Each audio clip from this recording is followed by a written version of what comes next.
Aí 69 já é outra coisa, porque 69 é clandestinidade, é trabalho na zona canavieira, é queima de canavial, é assalto a banco, né? Aí o papo já é outro. Aí é outro papo. Aí depois é a prisão, a vida na prisão, os coletivos, quer dizer, que é uma experiência riquíssima, o coletivo de presos políticos é uma coisa que eu não subestimo, né? A nossa disciplina revolucionária.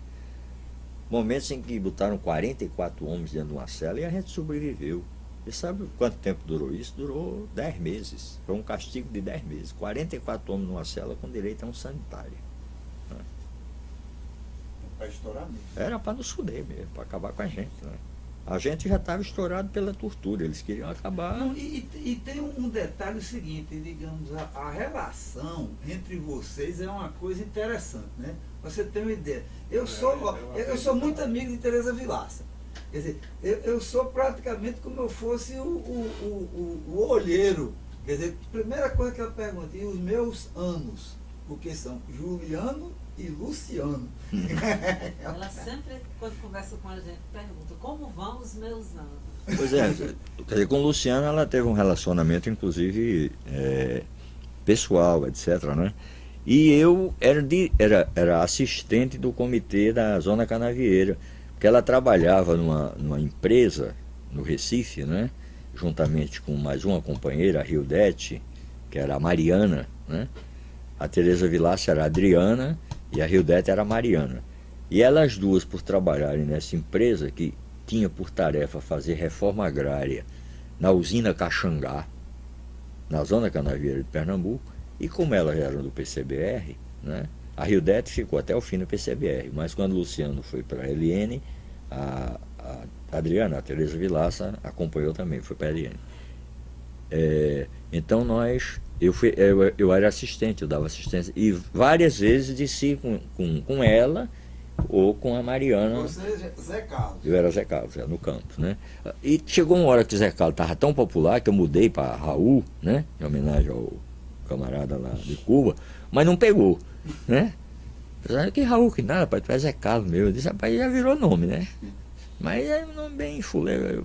Eu botei até em homenagem àquele cara que jogava futebol no Cruzeiro, fazia meio de campo ali com Tostão, com Piazza e com Diceu Lopes, jogava um bolão danado. Bom, Tostão não dava para colocar, né? Piazza era um nome muito, não é, pomposo, né? Diceu Lopes também era pomposo. Então, Zé Carlos, que é mais popular, né? Então, tem Zé Carlos. Aí eu tenho lá, vulgo Zé Carlos, né? Pronto, com Zé Carlos. Aí quando virou para Raul, não colou. Luciano, por exemplo, ele mudou, mas é Lucas, todo mundo chama por Lucas. Marcelo, ele quis mudar, era Amorim, mudou para Moreira, não sei o quê, mas nunca mudou, ficou Amorim o resto da vida, né? Amorim mesmo e acabou-se, né? Era Amorim. Então a gente, dentro da prisão, a gente conseguiu construir assim um processo de relacionamento humano difícil, né? Claro que é muito difícil, né? Você na sua casa, com os filhos, com a esposa, podendo sair, passear, olhar para o mar, sabe? Às vezes o dia é carregado, imagina dia após dia acordar a mesma coisa e aquela mesma cena, você sonhar em liberdade quando acorda, ver a grade na sua frente e saber que o dia vai ter o mesmo curso do dia anterior, vai ser tudo a mesma coisa e tal. Aí a gente tinha que cair no pau. Acho que a imagem mais pesada mesmo que eu tive, né, foi 1º de abril, quando eu fui para casa, que eu vi a cidade toda escura e as ruas ocupadas pelas tropas. Quer dizer, na minha idade, com 14 anos de idade, com os sonhos todos que a gente tinha, né? Imaginando o país novo que a gente poderia construir. Depois daquele comício da Central no Brasil, o presidente Jango assinando o decreto da reforma agrária, encampando as refinarias particulares e tal. Então aquilo foi... Mas ao mesmo tempo eu me recolhi, não é? Fui forçado a me recolher porque eu não podia me expor, porque eu estaria expondo meu pai, que também era perseguido, e perdeu o cargo de direção na faculdade de farmácia e tal, quase que perde o cargo até de professor, mas já não tinha mais nenhuma militância, né? Ele tinha tido militância nos anos 40 com a legalização do Partido Comunista, Mas quando a gente nasceu, ele passou a ser apenas um pai de família, basicamente. E agora sempre teve as ideias dele, socialista e tal. Mas a direita é implacável, é imperdoável, não é nem implacável, é escrota mesmo, nos termos exatos, né? A direita fede, como a burguesia, como diz o Cazuza, né?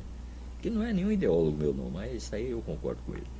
Mas aquela imagem foi terrível. Mas eu me lembro que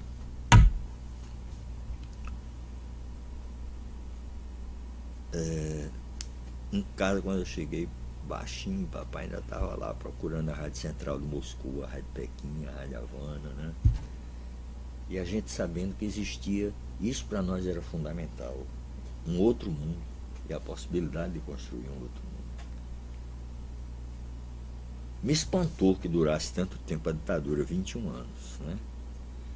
A gente imaginava as primeiras avaliações que nós fizemos, as primeiras reuniões que nós fizemos pós-golpe militar, ainda sem organização política, porque o partido até desaconselhava que a gente se encontrasse, éramos 3, apenas 3, eu, Emanuel e Luciano. E a gente dava 2 anos de vida para a ditadura. Emanuel falou para Toninho, antes de ir para a clandestinidade, daqui a 3 anos esse negócio acaba, segundo Toninho. Mas quando eu fui para a clandestinidade, eu não pensava mais assim, não. Eu estou dizendo isso em 64. Mas a gente, em 64, a gente... Não, daqui a 2 anos, esses fela da puta saem da cena política e a gente volta, né, com tudo. Não é possível, eles vão se desmoralizar logo e tal, tal. Mas durou 21 anos, pô, foi muito tempo, né? Quando eles saíram do poder, eles entraram, eu tinha 14. Quando eles saíram, eu estava com 35. Aí o negócio muda muito, né? Entrei na juventude com 12 e hoje estou com 63. Então, mas de qualquer maneira, 40 anos são passados, né? Do tempo brabo, 74 para cá, quase 40 anos que eu saí da prisão, né? Vai fazer 40 anos agora no começo do ano que eu fui solto. Mas acho que essa foi a cena mais chocante mesmo, né? Mas também escutar que existia um mundo socialista e que foi o contraponto, né? E a indicação de que nós poderíamos continuar.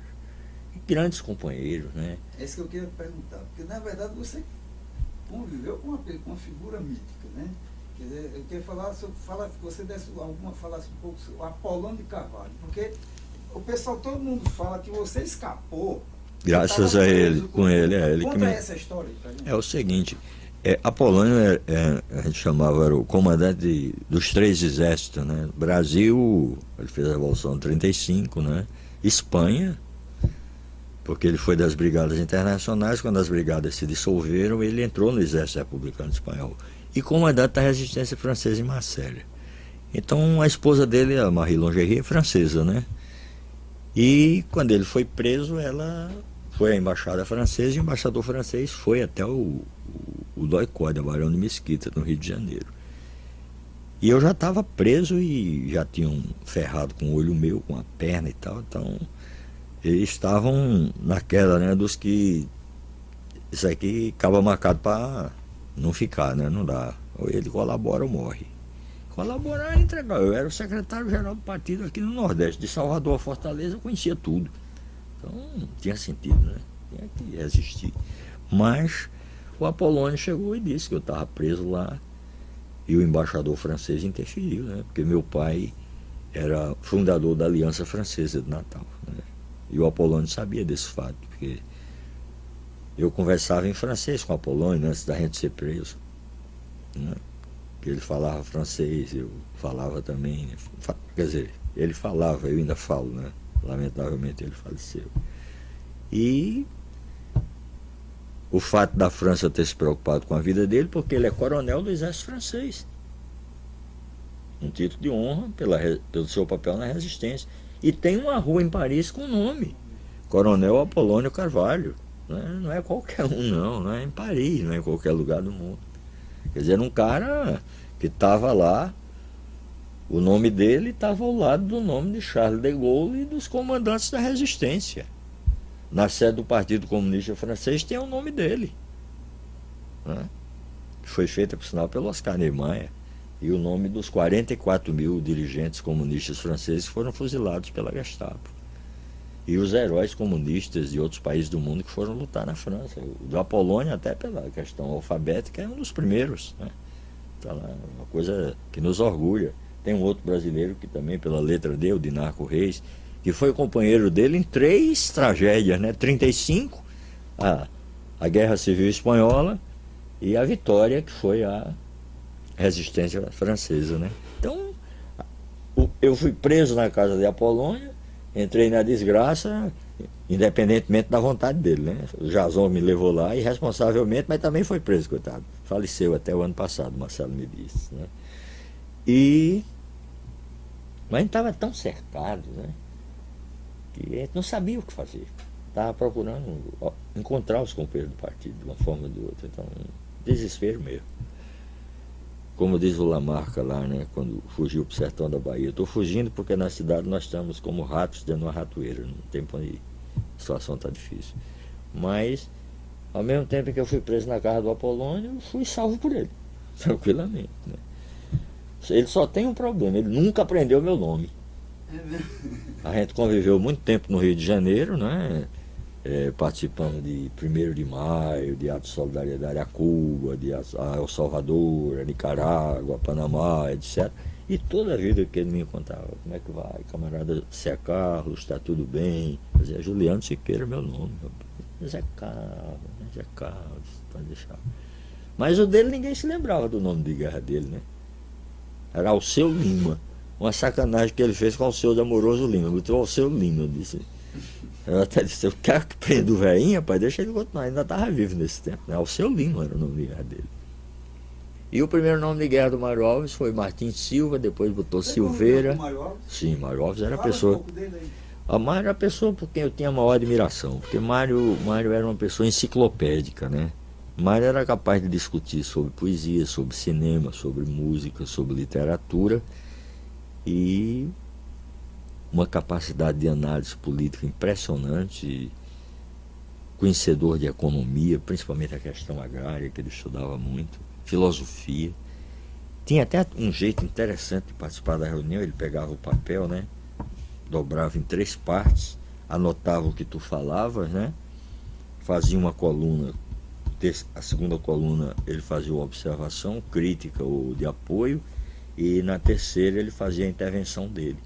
Então, quando terminava a reunião, a gente pedia a Mário para fazer a resolução política, o relatório da reunião, com aquela forma honesta dele de acompanhar a reunião, você emendava 1 ou 2 palavras, não precisava fazer muito esforço. Já estava pronto a resolução política, né? Só a resolução política da primeira Conferência Nacional do PCBR, como era um documento de 20 páginas, 30 páginas, obviamente que foi como um anteprojeto, né?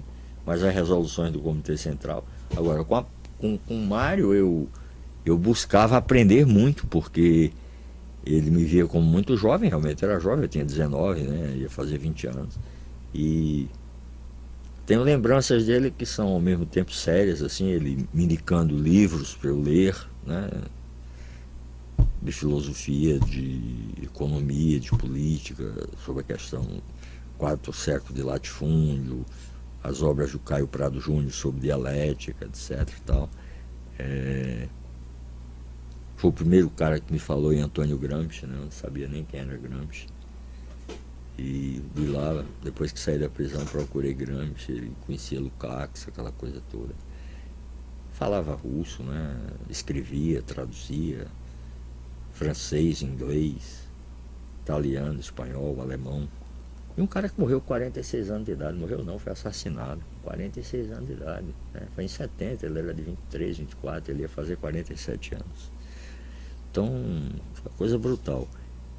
E me lembro também que a primeira letra da Internacional a que eu tive acesso foi manuscrita, ele escreveu para mim, numa reunião que nós fizemos na Zona Canavieira de Pernambuco, uma noite de lua bonita e tal. Eu disse, camarada, Vila. Nesse tempo o nome de guerra dele já tinha mudado para Vila, já era o 3º. O pessoal aqui que escuta a Internacional, acha bonita e tal, mas eu sei só uns pedacinhos da letra de Pé ao Vítimas da Fome. Ele disse, rapaz, a tradução é português, é carregada, é pesada, é difícil de cantar, mas tu queres aí? Aí eu vi aquela letra pequenininha assim, legível, bem feita, né? Ele pá. E eu não pude guardar aquilo, porque na clandestinidade eu não podia guardar nada, né? Mas se eu tivesse aquilo hoje na mão, aquilo para mim seria uma coisa de um valor absolutamente imensurável. Com o Né? Rubens, você conviveu ele fora daqui de Natal, Rubens Lemos? Rubão? Sim. Não, Rubão, a minha convivência com o Rubão foi toda aqui no Rio Grande do Norte. Né? E quando ele voltou do Chile, eu estava... Logo depois eu saí da prisão e ele tinha sido preso e tinha saído da prisão, né? Porque ele veio do Chile e ainda estávamos em plena ditadura. Ele não foi para nenhum outro país, ele voltou para o Brasil, salvo engano, voltou para cá, para Natal. Aí foi preso, foi torturado, passou alguns meses preso e tal, né? Mas ele não chegou a responder nenhum processo formal, não sei se ele foi condenado. Me parece que nos processos iniciais do PCBR ele sequer foi citado, pelo menos nos que eu participei, né? O nome de guerra dele, inclusive aqui em Natal, que ele era do Comitê Municipal de Natal, quando a gente foi para Recife, que o PCBR aqui ficou praticamente eu, Luciano, Maurício, Silvério, não sei o quê. Aí ficou ele, ficou o Bosco, ficou era Teles, né? O Rubens Lemos, era o Teles. Não sei de onde é que ele tirou esse nome, Teles. Mas eu tive uma grande convivência com ele, fundamentalmente em 2 anos, 67 e 68. E no movimento cultural, e ele nos ajudando no movimento estudantil através dos programas de rádio que ele tinha. Dava muito espaço ao movimento estudantil. Qual é o ano que tu volta aqui para Natal? Porque a gente acabou sendo contemporâneo, que eu entrei em 76 e terminei o meu curso em 79. Não. Talvez em 76 ainda tinha União e Trabalho, né? União e Trabalho, que foi o reinício do movimento estudantil aqui. aqui. Isso para a gente falar um pouco sobre a repressão lá da ASE. Olha, eu voltei para a universidade quando saí da prisão, em 74. E organizamos União e Trabalho em 75. Que foi a reorganização do movimento estudantil aqui. Né? A gente foi ganhando centro por centro, aquele negócio todo, só não ganhamos da saúde, mas dos 6 a gente ganhou 5. Né? E elegemos um cara pro DCE, que depois a gente descobriu que era um agente da ASE, né? O Jair Eloy. Mas deixamos de votar naquele nosso amigo jornalista, o Cadengue, né? E votamos nesse cara, e esse cara era um dedo duro. Aí fala um pouquinho aí daquela época sobre o que... Mas foi uma luta muito difícil, mas é uma luta que eu contei com o apoio de muita gente, né? Sérgio Diebe, François Silvestre, com toda a perseguição que se montava em cima dele, a Rose, imagino pessoas, né? Giovanni, Rossana Sudário, Soledade Fernandes, a juíza, né? Esse pessoal todo participava do movimento. E vendia o jornal Movimento, vendia Chimenez, sim. Manel do Vale? Manel do Vale, grande figura. Se bem que nunca entrou na universidade, era bancário. Mas não saía da patota, né? E Manel do Vale, a grande decepção da vida dele é que Joraneide, cara. Joraneide, um quadro excepcional, era companheira do João Emanuel, o João Emanuel também, né? O João Emanuel foi um militante bom. O Manel do Vale, o sonho dele era ser preso. Ele fazia tudo para ser preso, né? Até que um dia ele terminou sendo. Não, porque ele tem um negócio que ele era o vato de antigamente, que ele gostava daquela poesia Fariwell, que ele terminava fazendo um gesto. Não, era parnasiano de esquerda, como eu chamava. Manel do Vale, você é um parnasiano de esquerda, né? Ele achava bom pra caramba. Mas naquela época, como era o esquema ainda da ASE, lá com o Adriel? Não, o esquema da ASE era um esquema articulado com todos os organismos, né? Como você vê aqui nesse documento, todos os organismos de repressão, os DOI-CODES, os DOPs, a Polícia Federal, etc. Aqui em Natal, basicamente, a Polícia Federal. E de repressão ao movimento estudantil, né? Qualquer atividade que havia na universidade resultava em prisão, tranquilamente, né? Eu fui preso várias vezes, companheiras foram presas, François foi preso. Quer dizer, foi um processo bastante violento, né? E atingia basicamente as áreas da gente, ciências sociais, né? O CCSA, a arquitetura, que era... Tinha a Serginho Diebe, a esposa, a Gorete, que foi um grande quadro também, a companheira do Luciano, que faleceu, né? Inclusive se formou como quadro visitando preso político, né, no Comitê da Anistia. E aquele momento foi importante também, porque foi o momento que a gente fez o Comitê Norte-Grandense de Anistia, o Acho que era CNA. legal depois falar um pouco O sobre isso. CNA, quer dizer, o nosso não é por patriotismo não, mas é por falta de contato. Ao invés de a gente botar CBA, Secção Rio Grande do Norte, a gente foi logo Comitê Norte-Grandense de Anistia. Era o único do Brasil que tinha esse nome. O resto era tudo CBA, Secção Pará, CBA, Secção Paraíba, tudo era CBA, Comitê Brasileiro de Anistia. E o nosso era CNA, né? Era o CNA. Cujo presidente era o Roberto Furtado, que era deputado, a gente botava lá para dar a cobertura, mas na prática mesmo quem tocava éramos nós, o Serginho Diebe, o pessoal, as famílias dos presos, né? Seu Lauro. Isolete era secretário, né? Isolete era, e uma dedicada secretária, né? Uma pessoa que teve uma participação importante no movimento e ajudou bastante, né? Isolete Fernandes. Boanerges, o que, é que tu acha Boanerges, hoje eu não tenho nenhuma ideia que eu possa te afirmar sem ser leviano. Quer dizer, eu não quero nenhum contato com ele, mas ao mesmo tempo cumprimento. De uma forma absolutamente formal. Mas naquele momento ele cumpriu um papel importante. Ele participou do movimento da anistia, né? Ele participou do movimento cineclubista, que foi importantíssimo também. Um braço cultural que ajudou a organizar o movimento de anistia, ajudou a recrutar gente para o partido pra caramba, né? E a gente reorganizou o movimento estudantil a partir dos cineclubes. Os encontros nacionais de cineclubes reorganizaram a UNE. Dinafilme, né? E a gente controlava a Dinafilme, né? Tinha umas infiltrações nossas, apesar de ser um aparato da ditadura, era o governo da ditadura, mas o pessoal era nosso. Tinha gente como Maurício Azedo, Marco Aurélio, né? Joaquim Pedro de Andrade, Denoir de Oliveira, então todo mundo do partidão, né? Vladimir Herzog, na TV Cultura de São Paulo, conheci Herzog no Encontro Nacional de Cineclubes de Campinas, né? Pouco antes dele morrer. Em 75, ele morreu em 76, né? Foi assassinado em 76. Então, essas áreas de luta que a gente travou, essas áreas culturais que a gente ocupou, foram fundamentais para a reorganização do movimento político. Tá? Muito importantes. Você fica aqui em Natal. Agora, só um detalhe, não sei se você sabia, que eu estudei... Porque é o seguinte, eu voltei em 74, mas em 78 eu fui embora de Natal, fui para o Rio de Janeiro. Eu fiquei o tempo suficiente para terminar o curso. Porque aqui eu fiz 4 concursos, passei nos 4 e não consegui entrar em nenhum. Tinha o tal do atestado ideológico, e o meu era grande, era assim, vida e verso, né? Eu pegava a frente e tinha escrito vida e verso. Não sei além de Adriel, quem naquela época... Porque sim, as figuras da repressão. Sim. Adriel, Jurandir Navarro, era Ivan Benigno, Estervildo Antunes, né? O próprio Cleanto Siqueira, mas Cleanto é o seguinte, Cleanto é um cara que teve uma atividade curta e depois se afastou, né? Ele teve uma atividade, acho que no ano de 1970, 71. Aí depois ele foi trabalhar no setor de esportes do campus. Cuidar do ginásio, da piscina, não sei o quê. E quando ele reformou-se do exército, ele deixou para trás aquele troço lá, né? Se arrependeu de uma série de coisas e tal. Mas eu nunca conversei isso com ele. Quem me falou isso foi uma filha dele. Sem eu perguntar, ela querendo falar, né? Mas com excesso de vinho, né? Vino veritas, né? O vinho é verdade. Às vezes nem tanto, mas tudo bem. Mas essas pessoas eram as mais constantes, né? E aquele reitor, o Domingos Gomes de Lima, que era uma pessoa intimamente ligada aos aparatos de repressão. E o pessoal da ADESG, da Associação de Diplomados da Escola Superior de Guerra, porque eles nomeavam os professores da universidade.